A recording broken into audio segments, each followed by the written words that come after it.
నమస్కారాలు.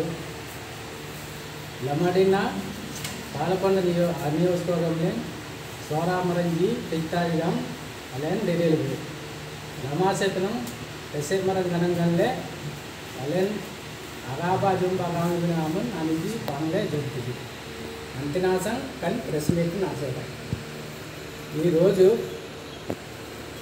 పాలకొండ నియోజకవర్గంలో స్వాతంత్రం వచ్చినప్పటి నుంచి మన నియోజకవర్గంలో ఒక క్యాస్ట్ జాతాపు అనే గిరిజన ఎమ్మెల్యేలుగా ఎంపీలుగా పరిపాలిస్తూ వస్తున్నారు. సిపిఐ సిపిఎం తరుణంలో కూడా సిపిఐకి మద్దతుగా ఇచ్చిన గిరిజన సవర్లకి ఈరోజు పవన్ కళ్యాణ్ గారి ఆశయాల మేరకు ఆయన తత్వాన్ని గమనించి ఆ గిరిజనులందరూ జనసేనలో మొగ్గు చూపుతున్నారు. జనసేనలో 11 సంవత్సరాలై జన సైనికులు కష్టపడుతూ తిరుగుతున్నప్పటికీ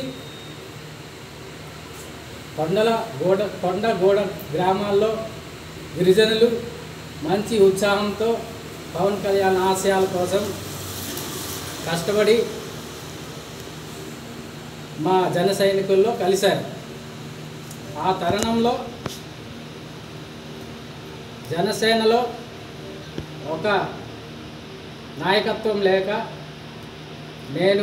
నా పేరు నిమ్మల నిబ్రం ఎక్స్ జడ్పీటీసీ చేసినటువంటి నేను పార్టీలోకి రండి, మాకు సరియైన నాయకత్వం లేక మీరు నడిపిస్తారని జన సైనికులు కోరారు.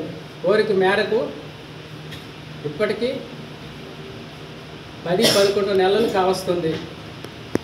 నా తాలూకా రాజకీయ జీవితాన్ని పరిశీలించి ఇన్ఛార్జీగా నాకు పవన్ కళ్యాణ్ గారు కల్పించారు. ఇన్ఛార్జీగా అయిన తర్వాత అనేక గ్రామాల్లో తిరిగి జనసేనని బలోపేతం చేసి 2600 పైశీలికలు క్రియాశీలక సభ్యత్వాలు ఏర్పాటు చేసి మన సైనికులు వాళ్ళతో కలిసి తిరిగి అనేక కార్యక్రమాలు చేసి ఉన్నాం. ఈరోజు 3 పార్టీల పొత్తులో భాగంగా పాలకొండ నియోజకవర్గానికి జనసేన కేటాయించడంతో మేము సమయకర్తగా ఉన్నందున ఎమ్మెల్యే సీట్ కోసం అప్లై చేసాము. ఆఖరి క్షణం వరకు మా పేరును పరిశీలిస్తున్నారు, ఇంటెలిజెన్స్ తీస్తున్నారు.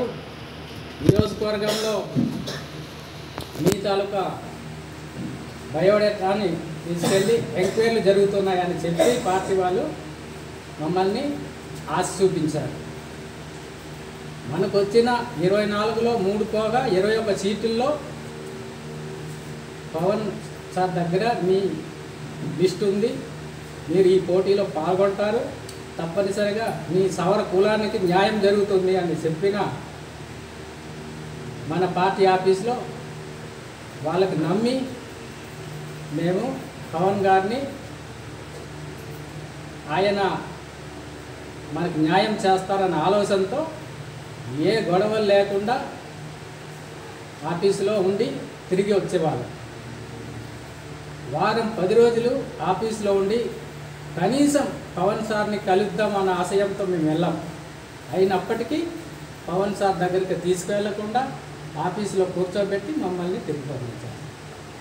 అది మేము బాధపడలేం. కానీ